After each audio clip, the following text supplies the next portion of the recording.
Good morning, good afternoon, good evening, good tomorrow, or whatever time it is, wherever you are right now. This is John Pershing Smith, or John P. to my old Glen Academy schoolmates. This is called, quote, an ode to once upon a yesterday, end quote, with credit to 1950s memories by doyouremember.com and possibly more. And here we go. Long ago and far away in a land that time forgot, before the days of Dylan, or the dawn of Camelot, there lived a race of innocents, and they were you and me. For Ike was in the White House, in the land that made me. We longed for love and romance and waited for our prince. Eddie Fisher married Liz, and no one's seen him since. We danced a little darling, we sang to Stagger Lee, and cried for Buddy Holly, in the land that made me. Only girls wore earrings then, and 3 was one too many, and only boys wore flat tops, except for Gene McKinney. And only in our wildest dreams did we expect to see a boy named George with lipstick in the land that made me. We fell for Frankie Avalon, and Annette was oh so nice. And when they made a movie, they never made it twice. We didn't have a Star Trek V or Psycho 2 or 3 or Rocky Rambo 20 in the land that made me. Miss Kitty had a heart of gold, and Chester had a limp, and Reagan was a Democrat whose co-star was a chimp. We had a Mr. Wizard, but not a Mr. T, and Oprah couldn't talk yet in the land that made me. We had our share of heroes. We never thought they'd go, at least not Bobby Darin or Marilyn Monroe. For youth was still eternal, and life was yet to be, and Elvis was forever in the land that made me. We'd never seen the rock band that was grateful to be dead, and airlines weren't named Jefferson, and Zeppelins were not led. And Beatles lived in gardens then, and monkeys lived in trees. Madonna was married in the land that made me. We'd never heard of microwaves or telephones in cars, and babies might be bottle fed, but they weren't grown in jars. And pumping iron meant get wrinkles out, and gave meant fancy free. And dorms were never co-ed in the land that made me. We hadn't seen enough of jets to talk about the lag, and microchips were what was left at the bottom of the bag.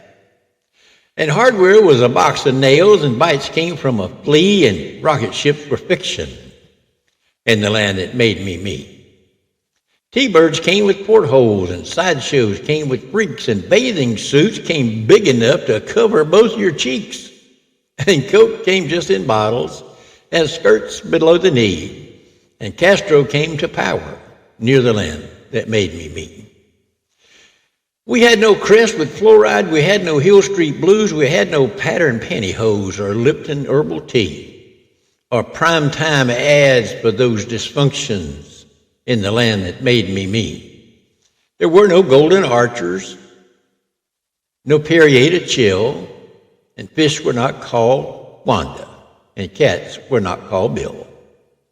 And middle age was 35, and old was 43, and ancient were our parents in the land that made me. But all things have a season, or so we've heard them say, and now instead of Maybelline, we swear by written A.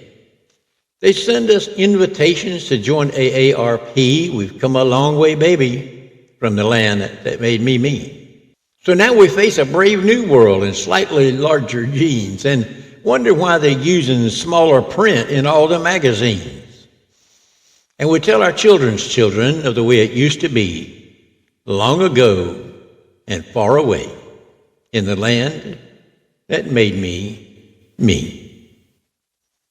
Now, if you didn't grow up in the 40s and the 50s, you missed the greatest time in history. While there were many problems throughout the world, we weren't as knowledgeable as most of us didn't have TVs, or at least didn't have instant on-the-spot reporting broadcasting to us at the very instant something happened. We knew of happenings with World War II. We knew that Hawaii had been attacked, and we had detonated nuclear bombs on Japan. We heard that Japan had surrendered. We heard that Hitler was dead. All from our AM radios during the daytime hours.